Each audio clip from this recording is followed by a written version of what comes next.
Numbers हैं या जो आपका जो डिग्री है वो रिक्वायर्ड है, उनको नहीं था पता। वो लोग अपनी बस ग्रेजुएशन की मार्कशीट लिए हुए थे, लेकिन अचानक से उन्होंने बोल दिया कि आपको चाहिए।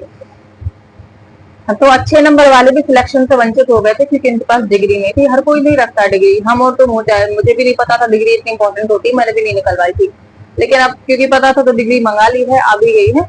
तो जिनकी नहीं आ पाई है उनके लिए उनको हेलो एवरीवन, कैसे हो आप सभी? उम्मीद है सभी अच्छे होंगे। आज हम जिस टॉपिक को कवर करने वाले हैं वो है हमारे डॉक्यूमेंट से रिलेटेड।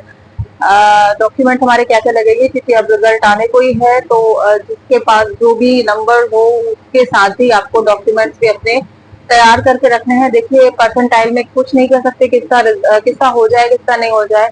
कम नंबर वालों के भी चांसेस हैं, इसलिए आप लोग इस धोखे में ना रहे कि हमारे कम नंबर है तो हम क्यों डॉक्यूमेंट्स रेडी करें। आप रेडी करके रखिए, चाहे आपके कितने भी नंबर हो। देखिए, लक वाली बात है और परसेंटाइल में कुछ भी हो सकता है। जैसे कि मैंने बताया था कि पिछली बार जो अभी वर्ग ग्रुप 5 का जो रिजल्ट आया था उसमें 62 नंबर पर उसके परसेंटाइल बेस बने थे 99.7%। आप समझ सकते हैं 62 नंबर की क्या वैल्यू होती है। कुछ भी नहीं होती थी पहले। अगर नॉर्मलाइजेशन होता तो 62 नंबर में सिलेक्शन हो ही नहीं सकता था, लेकिन क्योंकि परसेंटाइल था तो उसके 99.7% हो गए थे सिर्फ 62 नंबर में। तो आपके अगर 140 नंबर भी हैं तो आप उम्मीद ना खोएं, आप अपने डॉक्यूमेंट्स रेडी रखें। तो अब डॉक्यूमेंट्स में कई सारी प्रॉब्लम आ रही है, जैसे कई लड़कियों की डिग्री ही नहीं आ पाई है, या अभी तक कई लोगों ने अप्लाई ही नहीं करा है कम नंबर का सोच के। तो आप डिग्री अप्लाई कर दो डिग्री के लिए।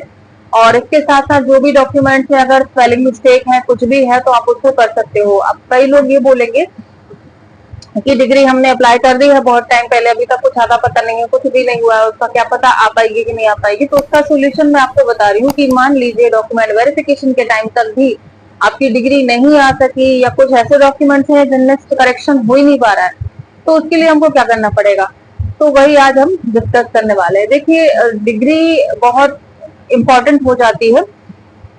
राजस्थान का जो महिला पर्यवेक्षक का एग्जाम हुआ था तो सडनली वहां पर तो लोगों को पता भी नहीं था कि आपके जो नंबर्स हैं या जो आपका जो डिग्री है वो रिक्वायर्ड है, उनको नहीं था पता। वो लोग अपनी बस ग्रेजुएशन की मार्कशीट लिए हुए थे, लेकिन अचानक से उन्होंने बोल दिया कि आपको चाहिए।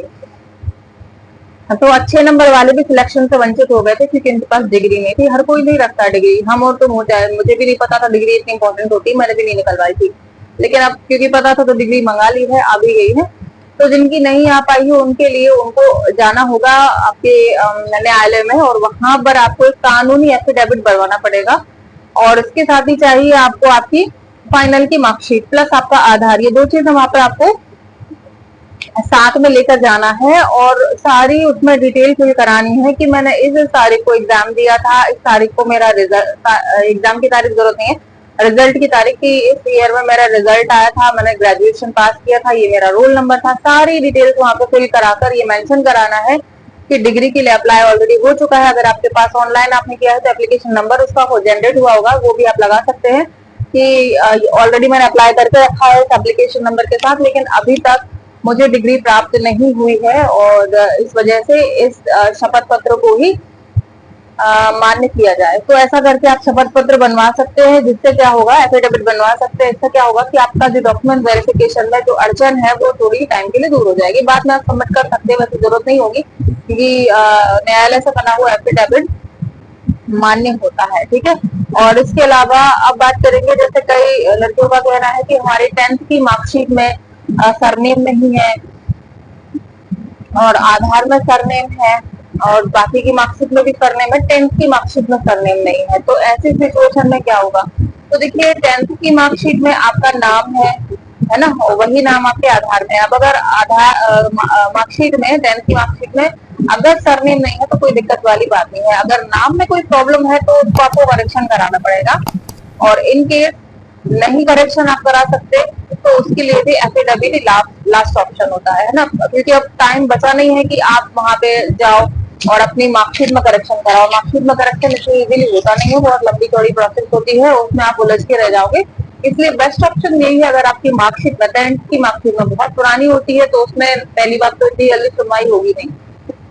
तो 10th की मार्कशीट में अगर कोई प्रॉब्लम है, कोई इशू है, जैसे पापा के नाम में मिस्टेक है स्पेलिंग, या मदर के नाम में है, या आपके ही नाम में कोई मिस्टेक है, तो पहली चीज तो आपको एफिडेविट बनवा कर रख लेना है। अगर सिर्फ सरनेम नहीं है तो कोई दिक्कत वाली बात नहीं है, अगर सरनेम चेंज है तो दिक्कत हो सकती है। मान लीजिए कैसे कई लोग होते हैं, जैसे एक ही सरनेम के कई सारे रहते हैं, जैसे आप ब्राह्मण है, अगर आप पहले पांडे लिखते थे बाद में शर्मा लिखने लग गए हैं तो दिक्कत हो सकती है। तो इस सिचुएशन में आपको जो है एफिडेविट बनवाना पड़ेगा, ठीक है, क्योंकि ये बारीकियां पकड़ते हैं, क्योंकि इतनी धांधलेबाजी हो रही है इस वजह से। अब वो लोग वेरिफिकेशन में काफी कहना चाहिए कि बहुत ज्यादा डिटेल देखते हैं, बहुत ज्यादा छानबीन करते हैं, तो इस वजह से अपनी तरफ से आप लोग सतर्क रहें, ये चीजें करवा कर रखें ऑलरेडी, ठीक है। शपथ पत्र भी से बनवा कर रख लीजिए ताकि प्रॉब्लम ना आए कि मेरा नाम यही है लेकिन स्पेलिंग मिस्टेक थी और समय नहीं है, ये हम करेक्शन करा सकें। और मैरिज सर्टिफिकेट का मैंने बता ही दिया था आप लोगों को, मैरिज सर्टिफिकेट आपको लगेगा जिनकी शादी हो चुकी है और जिनका सरनेम चेंज हो गया है या पिता की जगह पति का नाम उन्होंने करा लिया है। देखिए इसमें भी दिक्कत हो सकती है, बहुत कानूनी जांच होती है, तो आप लोग शादी का सर्टिफिकेट बना लें। शादी का सर्टिफिकेट भी आसानी से नहीं बन रहा, मैरिज सर्टिफिकेट ये नहीं बन रहा होता, बहुत लंबी प्रोसेस है। मेरा मैरिज सर्टिफिकेट आज से लगभग 1.5 महीने पहले बनने डला हुआ था, अभी भी मतलब प्रोसेस हो चुकी है, आया नहीं है बस अभी। तो आपको जरूरत पड़ सकती है उसके लिए भी, अगर नहीं हुआ था तो अगेन वही आपका एफिडेविट का लास्ट ऑप्शन वही है। लेकिन इसमें 100% नहीं कह सकते कि वो लोग मान्य कर लेंगे, ठीक है, 100% नहीं कह सकते। अब वो तो ये है कि उनकी उस पर पहले तो आप जो जो रियल प्रोसेस है इसको पूरा प्रोसेस कर लें, फॉलो कर लें। अगर मान लीजिए किसी कारण से नहीं हो पा रहा है तो लास्ट ऑप्शन आप एफिडेविट को दें, ऐसा नहीं आप मेरे कहने पे तुरंत उसको कर लें आप, है ना। पहले अपनी जो प्रोसेस है, जैसे मैंने सर्टिफिकेट बनने रखा है तो पहले उसी को बनवाने का प्रयास करें।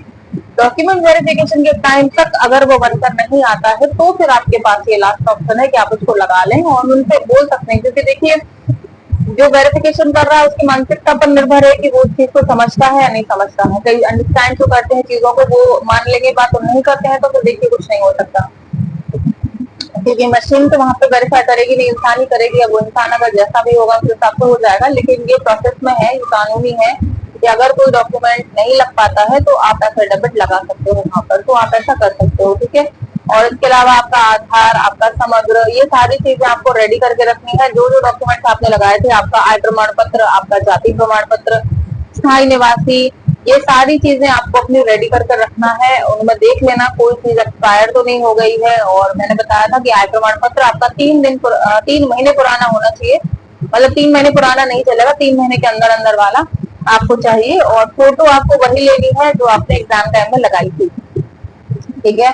अब अगर किसी की फोटो भी नहीं मिल रही है, नहीं हो रही है, तो देखिए उसको आप करा सकते हो निकल, जिस शॉप से आपने करवाई थी तो हो सकता है उनके रिकॉर्ड में हो, नहीं हो तो फिर उसी ड्रेस से संबंधित, उसी से संबंधित थोड़ा बहुत ऊपर नीचे 19-20 चल जाएगा, आप निकलवा सकते हो। डेट आप वही डलवा लें जो आपने उस टाइम पे डलवाई थी।